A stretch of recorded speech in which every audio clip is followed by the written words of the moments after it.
good day to you. It is November the 15th. I hope you're having a wonderful day wherever you are.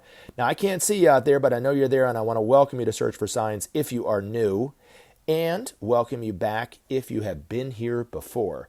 Now, if you are listening to this information, I do need to say one thing, especially if you're new to this channel. I'm only presenting this information for you to look at and for you to think about. That's it. I'm not the slightest bit interested in changing your belief. I am hoping that you want to look into it a little bit further than just hearing me talk about it. So, in the description portion of every one of these videos are links that take you to websites that talk about this information in some way. Give you really good background information about Maitreya and the Masters of Wisdom. You can see images of some of these many miracle signs that have been going on and that kind of thing. And then, and only then, do I think that you can really make a true and accurate judgment on whether there's any truth to this for yourself. So they're there for you if and whenever you want to look into it. Now, if you want to join the discussion, you're welcome to do that too. You post your comment in the comment section. If it pertains to what we talk about as to the discussion, we'll talk about it in the next video. But I always try to answer questions. People post their questions in the comment section. That's one way of getting it to me. You can also email me at searchforsigns@mail.com. Now, I had, Jethro Joshua.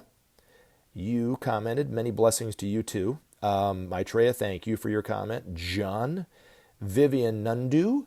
And then I had a couple people that emailed me. Zach Laney, thank you for the videos you sent me. Really informative, really appreciate it. Also, too, there was a person named Jeremy. You sent me a very long email. If you're listening to this, I did read your entire email, and I hope to hear back from you and talk more about it. I really do appreciate it. Now, I want to get into this. I had a very extraordinary comment that came my way. Not that I'm putting it above other comments, because I always find all the comments that come my way to move me, and I find it very special. Even if you don't agree with me, at least I know you're kind of out there thinking about it. But this woman, a few hours ago, gave me something to talk about in this video, for one thing. But I do need to set this up. This woman's name is Vivian Nundu, and she commented on a video that I put up well over 2 years ago talking about the time that Maitreya appeared out of the blue to the Akatsa group in Nairobi, Kenya. Now, she said that she was in Nairobi at that time as a young child, and she comments about this, and I want to talk about it, but I want to set this up. Now, if you don't know what happened, in June of 1988, Maitreya appeared out of the blue to this religious group, a very fundamentalist Christian group headed by a woman named Mary Akatsa.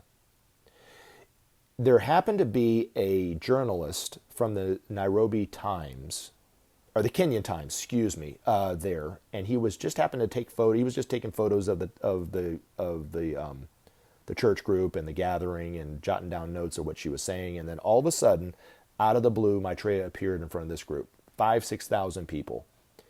The photo that was taken of Maitreya and it's the most famous photo of Maitreya. This is how he appeared to this group, wearing the white garb with the white headdress and the blue belt and the blue band around his head and so forth. There's several pictures of Maitreya with Mary Akatsa in front of this group. He spoke. According to Benjamin Creme and the reports on CBS 60 Minutes, he reportedly spoke in perfect unaccented Swahili. It's pretty good, actually, especially if you're not born in Nairobi, Kenya. So I would consider that to be a miracle in and of itself, right? I know I couldn't do that, but he did. Anyway, so he spoke in Swahili, perfect unaccented Swahili for about 10, 15, 20 minutes, something like that.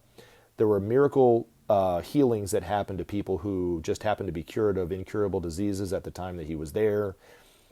He said he was coming back with a bucket full of blessings, but they all saw him as Jesus Christ come back. That's how they imagined him to come.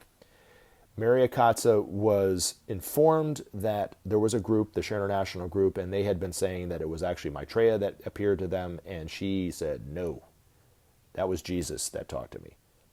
And Jesus had spoken to her through, and she was thinking she was talking to Jesus, as actually was Maitreya, in her head, telepathically. She would heal people, he would heal people through her and those kind of things. He would tell her what was ailing them before they even told him and all that kind of stuff. So she was quite an extraordinary woman. And it was reported by this journalist that at that rate, the week before this all went down, there was a very bright star-like luminary in the sky. Faith saw it as a miracle sign of something to come, just as the three wise men in the Bible saw it as a sign of something to come when they saw the star-like luminary of the sky, or the Star of Bethlehem. And just as right before Maitreya's first television interview, people were seeing this star-like luminary in the sky that culminated in the Norwegian spiral, one of the many miracle signs that has happened over the past few decades. But anywho, this woman, Vivian, was talking about that star-like luminary. Now, before I get into her comment, I do want to say this. This event in June of 1988 kicked off a whole series of events where Maitreya appeared out of the blue to different religious groups, all fundamentalist in their own way, but whether they were fundamentalist evangelicals or Protestants or Catholics, even some Jewish people in Israel, Jewish groups in Israel, and Muslims in the Middle East, Hindus in India. All the different religious groups are awaiting a return of some teacher. He appeared to them how they were expecting their teacher to appear. Now, this is the only time that it was ever brought to the media's attention and reported on the media. But, incidentally, I have a friend who's a part of the Share National group in Dallas, and I've said this before, if you heard these videos before, I talked about it, where she put out, at the time that Benjamin Creme had said that Maitreya appeared to a religious group in Dallas, she and her group put an ad in the paper, and this woman reached out to the group and said that she actually had been at that event where she saw Jesus appear out of the blue, but it was Maitreya. She said she wanted to withhold her name, didn't want anybody to know, but the congregation had all agreed under the guidance, and I'm putting that in parentheses, of the pastor to not tell anybody. So she was kind of breaking her vow of silence and told my friend Betsy that this thing did actually happen. So it was quite an extraordinary thing. But anyway, and also too, that's also quite extraordinary about these miracles, as right before Maitreya appeared to a group in whatever city or town in whatever country it was during the late 80s, all throughout the 90s and the early 2000s when he was doing this, a well of water was charged with healing qualities, just like the one in Tlacote, Mexico. So if you know about that, it's quite an extraordinary miracle of this healing well. It was reported on CBS 60 Minutes. I mean, it was quite extraordinary. You can actually, if it's something that you want to look into, I have included a link in the description portion where you can actually get tablets of this water through Ainsworths Pharmacy. Just to let you know too, I don't make any money off of it. In fact, Ainsworths Pharmacy has no idea that I'm even talking about it with you. But anyway, I take the tablets all the time. I use the cream on my joints. It makes me feel younger and those kind of things. Makes my joints not hurt quite as much because I used to run a lot. And when I put them on my knees and my legs, my legs feel 10, 15, 20 years younger. So anyway, that's my little testimony about that. But the link is in the description. You can look into it. But Maitreya eventually he said that eventually there will be close to 800 of these wells all over the world, but they won't really be discovered until after he's out known for who he is and so forth. But let's get on to what Vivian had to say. She was talking about the star-like luminary in the sky at this time. Thank you, Vivian, for bringing this to my attention, and I can't wait to share it with everybody. Anyway, she said, "Hello, sir. My name is Vivian. I remember that day of stars appearing in Mary Akatsa's church. I think I was 8 years old, me and my mom and my siblings.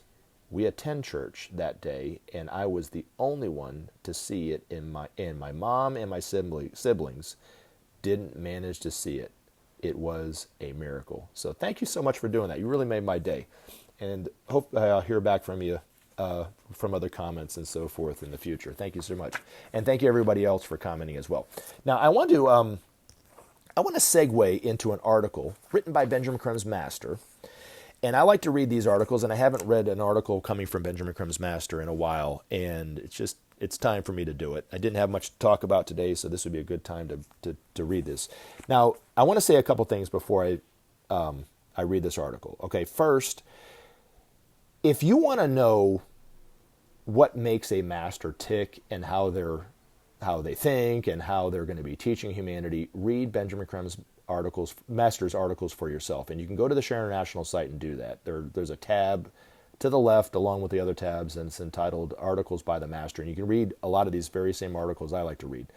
Gives you a really good sense of what these masters are about, what they're going to be teaching humanity, some of the priorities of Maitreya, what Maitreya really means for humanity, and that kind of stuff. You can't get a better sense of that anywhere else on the web but there. So check out the Share International site. It's quite fascinating. Anyway, you can read other information about Maitreya in there too. The second thing I want to say is this article is entitled The End of the Barbarian Age. So if you listen to this article all the way through, it's a very moving article about the master's view of what we're living in today. The violence, the crime, the injustice, the starvation all over the world, us killing the environment off and not doing anything about it. Now, my daughter is a teenager, okay? And I've talked about historical figures like Christopher Columbus, right? And she goes off on this tirade about how awful Christopher Columbus was. And I'm not saying Christopher Columbus was perfect, you know what I'm saying? But I want to point out that she was very critical of a lot of the early American historical figures based on her own opinions of what they did and how they acted and so forth.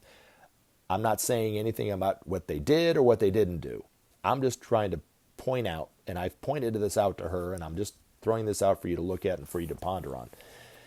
What are the future generations going to say about us? The generation that was killing the environment off, the generation that was bickering back and forth as we were doing that, denying the fact that we were even doing that. But probably even worse than that, we're allowing our fellow brothers and sisters to literally starve to death and not think anything about it. What are they going to say and think about us? So if you're somebody that likes to point fingers at early historical figures of the past and what they did and what you would have done differently, just imagine what the future generations are going to say about you. Okay? So it's time for us to wake up to the problems of the world and start doing something about it. And this article is very good about really elucidating on the problems. And he even talks in his own way about what the future generations are going to think about us in this way. So what did he have to say about the end of the barbarian age? There will come a time when humanity will look back on this time as the barbarian age. So far from the possible ideal is the present dying civilization that future men will wonder how, and for so long, were we able to sustain it. There are many causes and factors involved in this sad situation. The long, slow decline in man's relation to man runs parallel to and reflects the growing sophistication of his weaponry. His present triumphant ability to kill from places, continents apart, sets the seal on his progress to self-destruction. War has been made clinical and impersonal. No longer need the warrior witness the look of terror on his victim's face. In this situation, it is small wonder that man's institutions, political and economic, reflect in their turn this growing alienation of men from the wellsprings of their lives. Commercialization, that burgeoning but stealthy and often hidden menace, controls now the lives and destinies of countless millions and reduces to a cipher the God-given individuality of man. People are now statistics without purpose or needs, pawns on the chessboard of market forces and company profits. The arid desert, which we call the modern world, leaves men bereft of that which makes them human, happy, creatively fulfilled, quick to respond to each other's needs, and free. Deadly competition corrodes the human spirit and now sits in judgment on the battle of life. Life, the great adventure, has been corrupted and replaced by an agonizing and unfair struggle for mere survival. To be sure, these dire conditions are not everywhere and uniformly present, but for vast numbers they represent the reality of their lives, and unless men change direction, they can only worsen. When Maitreya enters openly the world arena, he will show men that such a life of pain and struggle is not inevitable, is not their only option, that another way is theirs by right, if it is their will. He will show that already amid the chaos and mounting greed, men are reacting against such weakening of the sacred ties of life, that great new forces are generating a new beginning, and that out of the present turmoil is gradually emerging a higher, truer demonstration of the inborn capacity of men to meet the challenges of his time and to overcome his difficulties. Maitreya will remind men of their own high origin and destiny, and will inspire the creation of a new way of living in harmony, in right relationship, without recourse to war or competition, in the fullest cooperation and mutual respect. Thus will it be. Remember to take action and help SOP save our planet. Thanks for listening, and we look forward to talking to you again in future videos.